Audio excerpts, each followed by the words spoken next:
This is the IBM Thinkpad R60. I bought this stylish beast for a dime, and in this video I will show you how I lightly refurbish it, install an operating system on it, and the main reason to play some of my favorite old games that have been lingering around. My first thoughts were to get myself an old desktop machine. Since I've been gaming from the 80s through the 90s, and now I have soft spots for vintage or nowadays retro computers. But my house isn't that big, and when I saw Clint from Lazy Gamer Review restore a IBM Thinkpad a few videos back, I reckon this was a better option to suit my needs. Check out his videos. Clint is a friendly and hardworking dude which has my respect.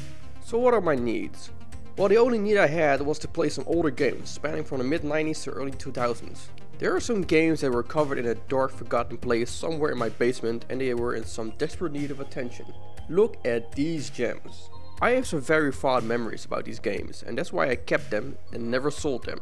But back to the Thinkpad itself.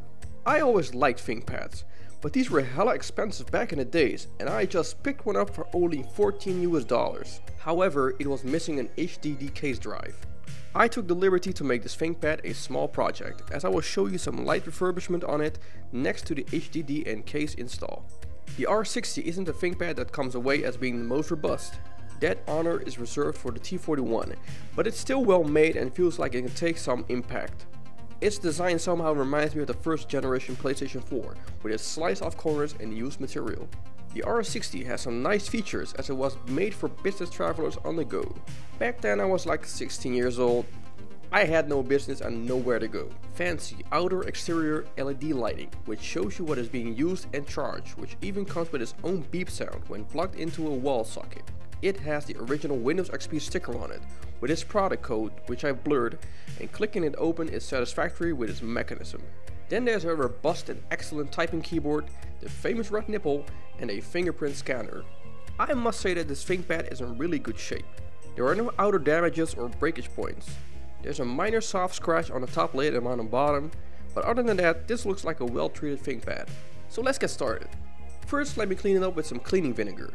I saw Clint do this and this stuff works perfect. It smells horrendous, but the stench will wear off the next day. This Thinkpad isn't that dirty, so a single swipe suffices. Now there are a few things I want to replace on the R60. I have an older 2.5 inch 1TB HDD lying around in an external case. However, I promised this external drive to someone. And as the R60 can take any 2.5 inch drive, I opted for a better solution, a Kingston SSD 120GB drive. These aren't expensive nowadays, and the disk size is more than efficient for these kind of machines. Remember, early 2000s hard drives had a lot less, with 40GB being common for most machines. Working on the R60 is a breeze. I haven't done refurbishments or repairs on laptops for quite some years, but this machine is pretty self-explanatory. There are clear holes on the bottom with engraved icons, so I unscrew this to take off the plastic lid, which exposes the void of emptiness. Dust. This is where the drive needs to go. I take the case, place in that SSD, which at start was a bit frisky until I found the correct hole pattern, screw that down to fixate the drive, and then you have to clamp these rubber mounts at the side. I find this solution a bit cheap coming from IBM/Lenovo. I guess it's to absorb shocks when you drop the laptop, but I have no clear idea. I also don't understand the fact that when you place in the drive, it still has some spacing at the bottom. Sure, it's a snug fit thanks to the rubber mounts, but I think if you would shake the laptop hard enough, the HDD would disconnect from its connector. Next item on the list is the replacement of the installed RAM. The R60 takes DDR2 memory banks, and these are dirt cheap compared to today's standards. I bought a new 1GB bank for $2 online. The R60 can take up to 2GB.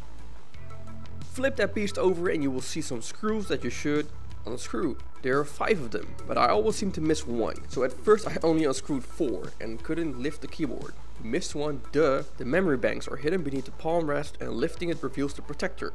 Remove that and you get... wait, what?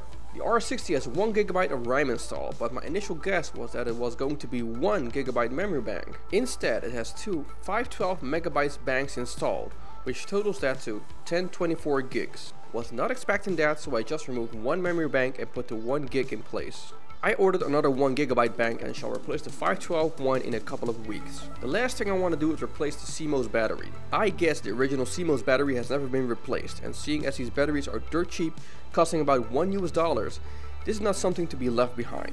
Lift up that keyboard, not too fast or you might damage the keyboard input ribbon to reveal the CMOS battery. It feels like it has been there for ages, as the sticker makes it harder than necessary to remove. Now I had to put some force on this with a screwdriver, as it did not want to go in nicely.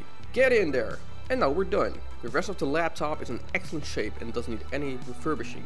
Let's close it up and get to the next thing, which is installing an operating system. Fun fact, I always have one screw left over. I have absolutely no idea why, but everything always holds just fine with one screw left. Clint from LGR told me on Twitter that the R60 is tailored for Windows XP. I wanted, for nostalgic reasons, to install Windows 98 Special Edition on the R60. Sadly, I could not find my Windows 98 CD anywhere, so I had to resort to an XP install. Doesn't really matter, the games will run just fine on it anyways. BIOS settings seem to be correct here, with that weird 1512 GB of RAM installed. I can't get used to that. The hard drive is being recognized, so that's a plus as well. Now I'm not going to bore you with a full Windows XP install, but I'm going to show you how annoying it was and still is. Loading up the operating CD takes around 2 minutes, which feels like forever, and a clean install takes 39 minutes. At least that's what the installer says. I think it's because of the installed SSD, but this install took me roughly 20 minutes as it was writing the needed files faster than I could remember. Type in your name. What's my name again? Oh no, wait, that's it. I'm going to fast forward this. And there you have it. Those famous damn green hills. Does anyone want to Amazon with me? This is just a basic install and doesn't have the primary drivers installed to get basic functionality like sound or the correct video drivers. This machine is not going to touch the almighty interwebs, so I downloaded the required drivers with my main laptop from the Lenovo website. I hated that these driver names are so random. At least call them R60 audio driver or something. I always randomly click on each one, install like whatever, and then throw them away as fast as possible. Now I can't find the infamous Canyon.mid on Windows XP, but enjoy this other classic right here through Windows Media Player 9.0.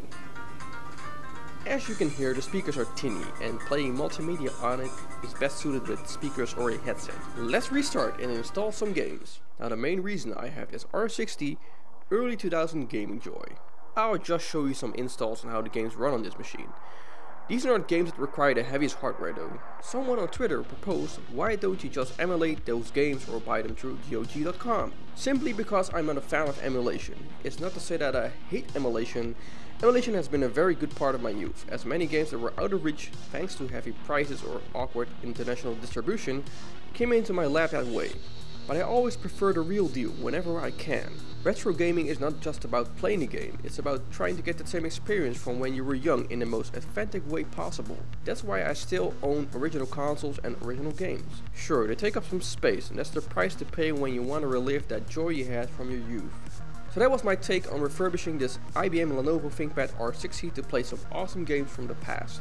The total cost of doing all this ranks up to a price of about $43 US, which is still a steal to relive some memories. Thank you for watching this video, as it took me quite some time to make. There are some other lovely videos you can watch in my playlist, ranging off from console reviews, special reviews, game reviews and 4K convention reports, in where I go outside and show you what they are all about.